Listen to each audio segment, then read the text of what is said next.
पुराने ज़माने की बात है कि किसी मुल्क पर एक बादशाह हुकूमत करता था। बादशाह बड़ा रहम दिल और इंसाफ पसंद था।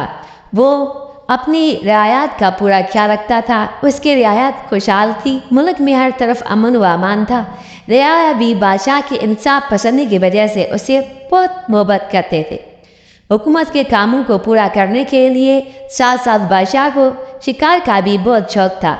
उम्र ममलकत के अंजाम वही से बादशाह को जब भी फरागत मिलती तो वह अपने ख़ास मसाहबों के हमरा शिकार को निकल जाता। एक रोज़ बादशाह जब शिकार से वापस आ रहा था तो रास्ते में उसे 3 फ़कीर मिले। ये तीनों नाबीना थे। वो कई रोज़ के भूखे थे। जब बादशाह की सवारी उनके करीब से गुजरने लगी तो उन्होंने खैरात के लिए सदका लगाई। बादशाह ने जब उन फ़कीरों की हालत देखी तो उसने उन पर बहुत तरस आया। उसने अपने खादिम खास को हुक्म दिया कि इन फ़कीरों को भी अपने साथ शहर ले आएं। शहर आने के बाद बादशाह ने अब उन फ़कीरों को मेहमान खाने में ठहराने का हुक्म दिया। फ़कीरों को मेहमान खाने में ठहराने के बाद बादशाह जब अपने महल में जाने के लिए मुड़ा तो एक नाबीना फ़कीर आगे बढ़ा और बोला, हमने आपकी फ़यादी और इंसाफ पसंदी की बड़ी तारीफ़ सुनी है। आप अपनी राया का बड़ा ख्याल रखते हैं। हर शख्स आपकी तारीफ़ करता है और आपकी दराज़ी उम्र के लिए दुआ करता है। आपने हम गरीबों के साथ भी नहायत अच्छा बर्ताव किया है। हम चाहते हैं कि आप हमें भी खिदमत का मौका दें। हम आपके लिए मुफीद और कार आमद साबित होंगे। फ़कीर की बात सुनकर बादशाह मुस्कुराया और बोला, तुम लोग तो खुद नाबीना हो, तुम मेरे लिए क्या खिदमत अंजाम देंगे। बादशाह की बात सुनकर फ़कीर बोला, आलम पना, इसमें कोई शक नहीं कि हम नाबीना हैं, लेकिन अल्लाह ताला ने हम तीनों को गैर मामूली सलाहियत से नवाजा है। फ़कीर ने अपने साथी की तरफ इशारा करते हुए कहा कि ये असली और नकली मोती को बआसानी पहचान कर अलग कर सकता है। मेरा ये दूसरा साथी सिर्फ छू कर बता सकता है कि घोड़ा आला नस्ल का है या नहीं, जबकि खुदा ने मुझे आदमी को परखने की सलाहियत अता की है। फ़कीर की बातें सुनकर बादशाह बड़ा हैरान हुआ। फिर बोला, तुम्हारे ज़ाहिर हालत को देखकर कोई शख्स तुम्हारे बातों पर यकीन नहीं कर सकता कि नाबीना शख्स ये काम कैसे अंजाम दे सकता है। बहरहाल मैं तुम्हें ज़रूर खिदमत का मौका दूंगा। इस वक्त तुम आराम करो, मैं भी थका हुआ हूँ। मुझे भी आराम की ज़रूरत है। मैं भी आराम करने के लिए जा रहा हूँ। इंशाअल्लाह जल्दी तुम्हारा इम्तिहान लूँगा। कुछ दिनों बाद बादशाह अपने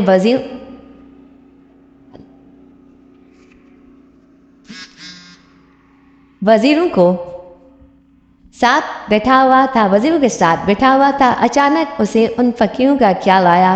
बादशाह ने सोचने के बाद उन फ़कीरों को आवाज़ आजमाने चाहे मुमकिन है उन्होंने कुछ कहा था वो दुरुस्त हुआ और मेरे किसी काम आ सके। बादशाह ने इन तीनों को बुलाया और कहा कि दरबार लगेगा, सब लोग के सामने आप इम्तिहान लूँगा, क्या तुम उसके लिए तैयार हो। फ़कीरों ने देख ज़बान जवाब दिया, जा पना, हम बालकल तैयार हैं। बादशाह ने दूसरे दिन दरबार आम लगाने का हुक्म दिया। दूसरे दिन लोगों की बहुत बड़ी तादाद वक्त पहले ही दरबार में पहुंच चुकी थी। लोगों बेचैनी से नाबीना फ़कीरों की सलाहियतों के बारे में जानने के लिए बेकरार थे। थोड़ी देर बाद बादशाह सलामत भी तशरीफ़ ले आए। बादशाह ने अपनी जगह बैठे के बाद अपने खादिम खास को हुक्म दिया कि मोतियों का थाल फ़कीरों के सामने ला कर रखा जाए। बादशाह के हुक्म पर खादिम ने एक थाल लाकर नाबीना फ़कीरों के सामने रखा और थाल में एक असली और एक नकली मोती था। फ़कीर ने दोनों मोतियों के बारे में हाथों में लेकर तोला। फिर फ़ौरन एक मोती की तरफ इशारा करते हुए बोला, हुजूर वाला, ये मोती असली है। दरबारी फ़कीर की सलाहियत को देखकर हैरान रह गए। बादशाह बहुत खुश हुआ और फ़कीरों को अपना वज़ीर मुकर्रर करने का ऐलान कर दिया। अब दूसरे फ़कीर की बारी थी जो छू कर बता सकता है कि घोड़ा असल नस्ल का है या नहीं। फ़कीर अपनी जगह से आगे बढ़ा। बादशाह ने साइस को हुक्म दिया कि अस्तंबल से घोड़ा लेकर आए। हुक्म की देर थी। साइस फ़ौरन घोड़ा लेकर حاضر ہوا۔ نابینا فقیر آگے بڑھا، اس نے گھوڑے کو گردن سے لے کر پشت تک اچھی طرح چھوا اور بولا حضور والا یہ گھوڑا معمولی قسم کا ہے، یہ شاہی استنبول کے ہرگز لائق نہیں۔ بادشاہ فقیر کی بات سن کر بہت حیران ہوا، کیونکہ ابھی چند دن پہلے ہی بادشاہ نے بہت زیادہ قیمت دے کر یہ گھوڑا خریدا تھا۔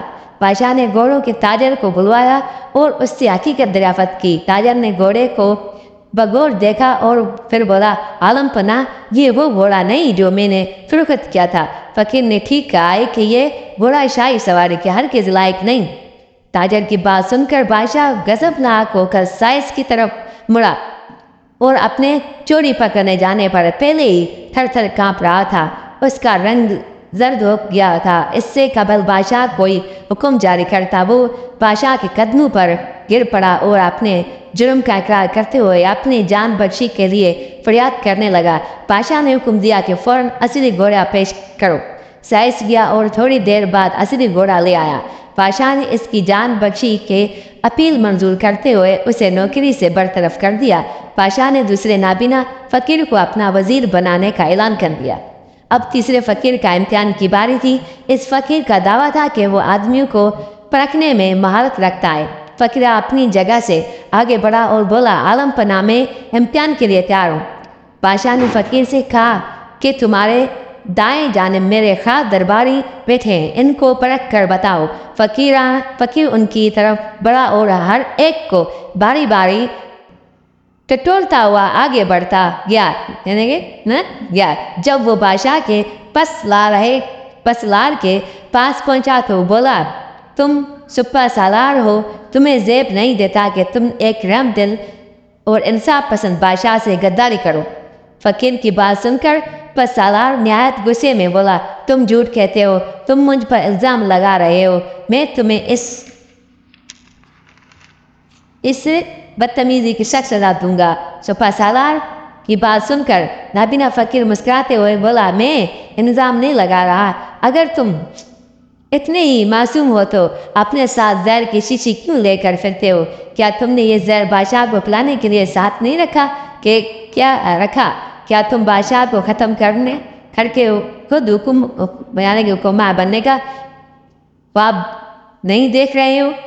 فقیر کی بات سن کر سپہ سالار کے چہرے کا رنگ اڑ گیا۔ بادشاہ نے سپہ سالار کی تلاشی لینے کا حکم دیا۔ تلاشی لینے پر اس کے لباس سے زہر کی شیشی برآمد ہوئی۔ بادشاہ نے سپہ سالار کی غداری پر اس کا سر قلم کرنے کا حکم دیا اور تیسرے فقیر کو بھی اپنا وزیر بنا لیا۔ اس طرح تینوں نابینا فقیروں سے رحم دل اور نیک بادشاہ کی مدد کی۔